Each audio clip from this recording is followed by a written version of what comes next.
සබ්බ පාපස්ස අකරනම් ගාථාවේ බලය යොදාගෙන ජීවිතේ ජයගන්න ගුරුකම් කීපයක්. සබ්බ පාපස්ස අකරණං කුසලස්ස උපසම්පදා සචිත්ත පරියෝදපනම් ඒතම් බුද්ධාන සාසනම්. මේ ලිපිය කියවන ඔයා බෞද්ධයෙක් නම් ඔයාට මේ ගාථාව නුපුරුදු වෙන්න විදියක් නැහැ. මේ ගාථාවේ සරල තේරුම තමයි සිතින් කයින් වචනයෙන් කරන සියලු පව්වලින් වැළකී සිත පිරිසිදු කරගන්න. මේක ලෝකයේ පහළවන සියලු බුදුවරුන්ගේ අනුශාසනාවයි කියන එක. කොහොම හරි මේ සබ්බුත් පාපස්ස අකරණම් ගාථාව ගොඩක් මන්ත්‍රවලට භාවිතා කරන මේ වනකොට ලාංකිකයන් පුරුදු වෙලා ඉන්නවා. කොහොම නමුත් මේ ගාථාවේ ලොකු බලයක් තියෙනවා. මොකද මේකේ තියෙන්නේ අතීතයේ වර්තමානයේ අනාගතයේ පහළවන සියලු බුදුවරුන්ගේ දේශනාවයි. ඒක නිසා මේ සබ්ද පාපස්ස අකරණම් කියන ගාථාවේ විශාල බලයක් අඩංගු වෙලා තියෙනවා. ඉතින් දැන් අපි බලමු මේ මන්ත්‍ර අපි කොහොමද ජීවිත සාර්ථකත්වයේ සඳහා යොදගන්නේ කියලා. හිතන්න ඔයාලා මොකක් හරි පැලයක් හිටවනවා කියලා.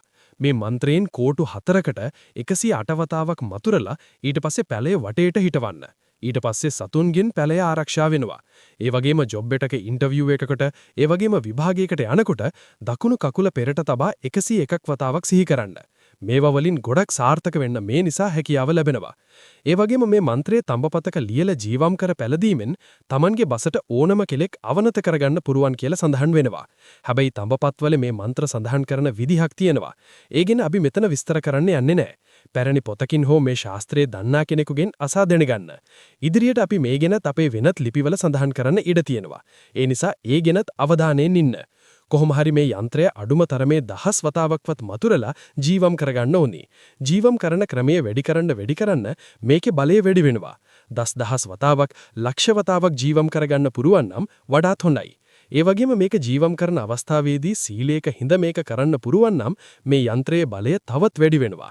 අනෙක් එක ජීවම් කරන අවස්ථාවේදීත් වෙන දේවල් නොසිතිලා මේ ගාථාවේ අර්ථය පමණක් සිහි කරලා කරන්න පුරුවන් තරමට මෙහි බලය තවත් වැඩි වෙනවා.